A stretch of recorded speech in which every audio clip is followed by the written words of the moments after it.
വളരെയധികം പോഷകഗുണമുള്ളൊരു ബ്രേക്ക്ഫാസ്റ്റാണ് ഇന്ന് നിങ്ങൾക്ക് ഷെയർ ചെയ്യാൻ പോകുന്നത്. ഇതിൽ ചേർത്തിരിക്കുന്ന ചേരുവയെല്ലാം നമ്മളുടെ ശരീരത്തിന് ഊർജം നൽകുന്നതും ധാരാളം ആൻറ്റി ഓക്സിഡൻസും വിറ്റാമിൻസും മിനറൽസും അടങ്ങിയിട്ടുള്ളതാണ്. അപ്പോൾ ഡിയേഴ്സ്, വെൽക്കം ടു തണ്ട കിച്ചൺ റെസിപ്പീസ്. അപ്പോൾ ഈ ബ്രേക്ക്ഫാസ്റ്റ് എങ്ങനെ തയ്യാറാക്കാമെന്ന് നോക്കാം. ഞാനിവിടെ 1 കപ്പ് ഇൻസ്റ്റൻറ്റ് ഓട്സ് എടുത്തിട്ടുണ്ട്. ഇതൊരു മിക്സിയുടെ ചെറിയ ജാറിലേക്ക് ഇട്ട് കൊടുക്കാം. ഇനി ഇത് മൂടി വെച്ച് നല്ലതുപോലെ ഒന്ന് പൊടിച്ചെടുക്കാം. പൊടിക്കാതെ വേണമെങ്കിലും ഉണ്ടാക്കാം കേട്ടോ. ഞാനിതിപ്പോൾ ഒന്ന് പൊടിച്ചിട്ടാണ് എടുക്കുന്നത്.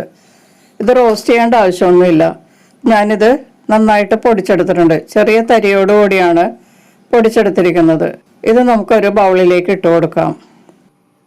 ഇത് മാറ്റി വെച്ചിട്ട് ഇതിലേക്ക് ചേർക്കാനുള്ള പാല് റെഡിയാക്കി എടുക്കാം. ഞാനിവിടെ 6 കശുവണ്ടി വെള്ളത്തിൽ കുതിർത്തിയിട്ടിരിക്കുകയാണ്. 1/4 കപ്പ് വെള്ളത്തിൽ കുതിർത്തിയതാണ്. ഇത് പകുതിയായി പൊളിച്ച കശുവണ്ടി ആയതുകൊണ്ട് 12 എണ്ണം ഞാൻ എണ്ണിയിട്ടിരിക്കുകയാണ് കേട്ടോ. അപ്പോൾ 6 മുഴുവൻ കശുവണ്ടിയുടെ ഫലം ഉണ്ടാകും.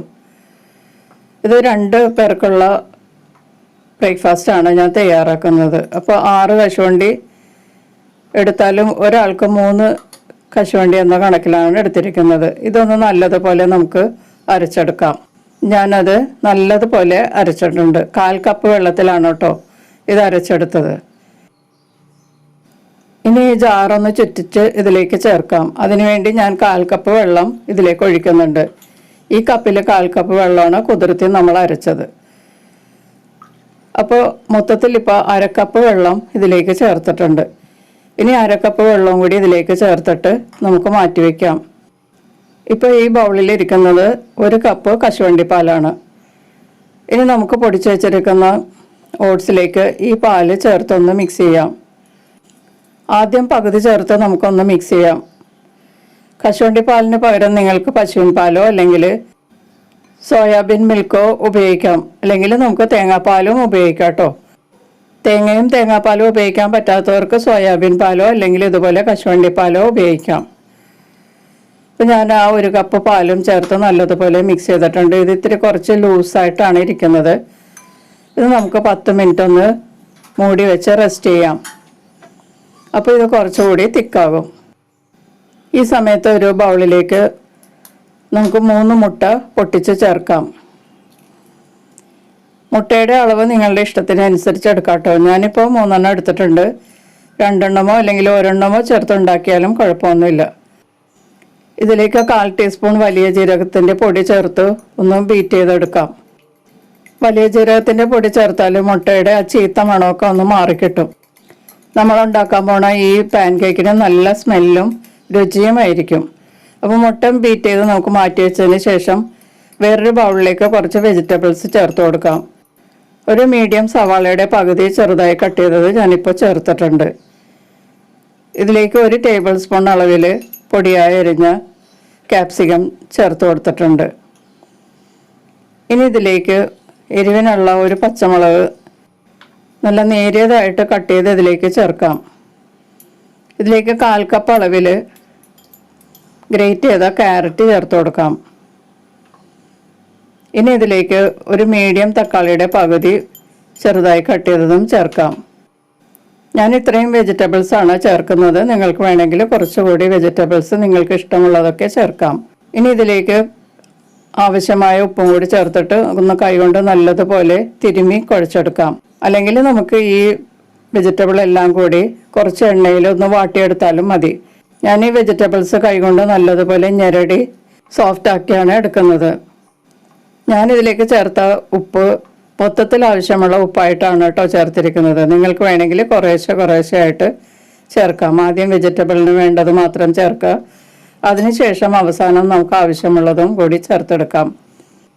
ഇപ്പോൾ ഓട്സ് കശുവണ്ടി പാലിൽ കലക്കി വെച്ചിട്ട് കുറച്ച് നേരമായിട്ടുണ്ട്. ഇത് നല്ലതുപോലെ തിക്കായിട്ടുണ്ട്. കണ്ടില്ലേ, ഇപ്പോൾ ഇഡ്ഡലി മാവിൻ്റെ അയവിലാണ് ഇരിക്കുന്നത്. ഇനി നമ്മൾ മുട്ട ബീറ്റ് ചെയ്തതും വെജിറ്റബിൾസൊക്കെ ചേർക്കുമ്പോൾ ഇത് കുറച്ചുകൂടി ലൂസാകും.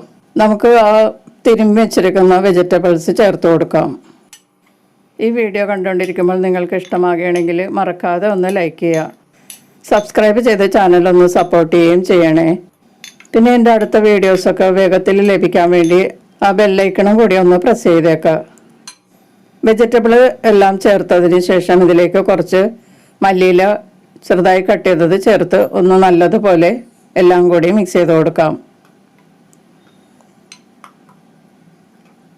ഇപ്പോൾ ഈ വെജിറ്റബിൾ ചേർത്തപ്പോൾ തന്നെ ഇത് കുറച്ച് ലൂസായിട്ടുണ്ട്. ഇനി ഇതിലേക്ക് നമ്മൾ ബീറ്റ് ചെയ്ത് വെച്ചിരിക്കുന്ന മുട്ട ചേർത്ത് കൊടുക്കാം. മുട്ടയിൽ ജീരകപ്പൊടി ചേർത്തിട്ടുള്ളത് കൊണ്ട് നല്ല മണമാണ് കേട്ടോ. നിങ്ങൾക്ക് വേണമെങ്കിൽ വലിയ ജീരകപ്പൊടിക്ക് പകരം ചെറിയ ജീരകപ്പൊടിയും ചേർക്കാം. നല്ലതുപോലെ മിക്സ് ചെയ്ത് കൊടുക്കാം. മുട്ടയും കൂടി ചേർത്ത് കഴിഞ്ഞപ്പോൾ ഇത് ആവശ്യത്തിന് ലൂസായിട്ടുണ്ട്. ഇനി ഇതിലേക്ക് 1/2 ടീസ്പൂൺ തരിയായി പൊടിച്ച കുരുമുളക് പൊടി ചേർത്ത് കൊടുക്കാം. വീണ്ടും നല്ലതുപോലെ ഒന്ന് മിക്സ് ചെയ്ത് കൊടുക്കാം.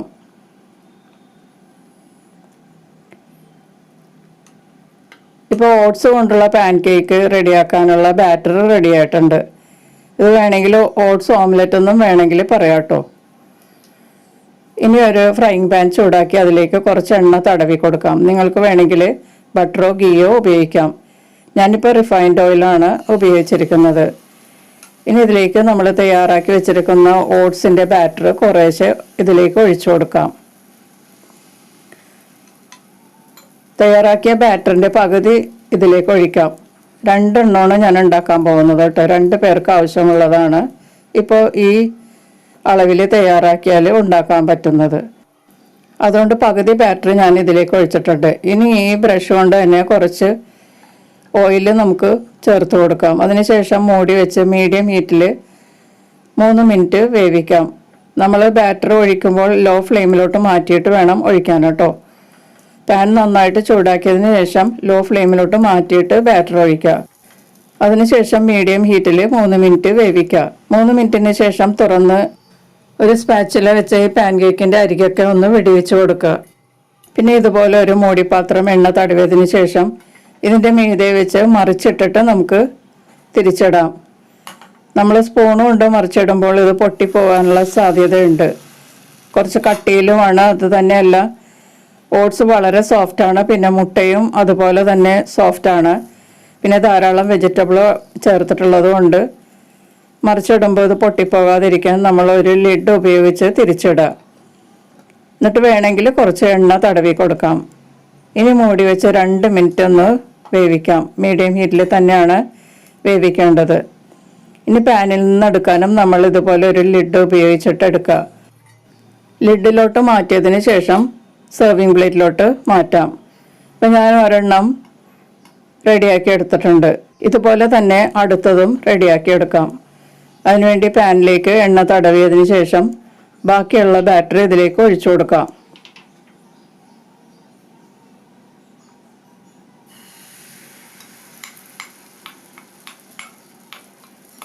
അപ്പം ഞാൻ ബാക്കിയുള്ള ബാറ്ററും ഒഴിച്ചു കൊടുത്തിട്ടുണ്ട്. എന്നിട്ടൊന്ന് ലെവൽ ചെയ്യുക സ്പൂൺ കൊണ്ട്. വെജിറ്റബിളൊക്കെ എല്ലാ ഭാഗത്തും അകത്തക്ക വിധം ഒന്ന് ലെവൽ ചെയ്തതിന് ശേഷം മൂടി വെച്ച് 3 മിനിറ്റ് മീഡിയം ഹീറ്റിൽ വേവിക്കാം. എണ്ണയോ ബട്ടറോ ഒക്കെ വേണമെങ്കിൽ ചേർത്ത് കൊടുക്കാം കേട്ടോ. രണ്ടാമത്തെ പാൻ കേക്കും റെഡി ആയിട്ടുണ്ട്. വളരെ ഹെൽത്തി ആയിട്ടുള്ള ഓട്സ് ബ്രേക്ക്ഫാസ്റ്റാണിത്. ഡയബറ്റീസ് കുറയാനും ശരീരഭാരം കുറയാനും ഒക്കെ ഇതുപോലെ കഴിക്കുന്നത് നല്ലതാണ്. അപ്പോൾ എല്ലാവരും ഒന്ന് ട്രൈ ചെയ്ത് നോക്കിയിട്ട് നിങ്ങളുടെ അഭിപ്രായങ്ങളൊക്കെ അറിയിക്കുക. വീണ്ടും മറ്റൊരു റെസിപ്പിയുമായി കാണാം. Thank you.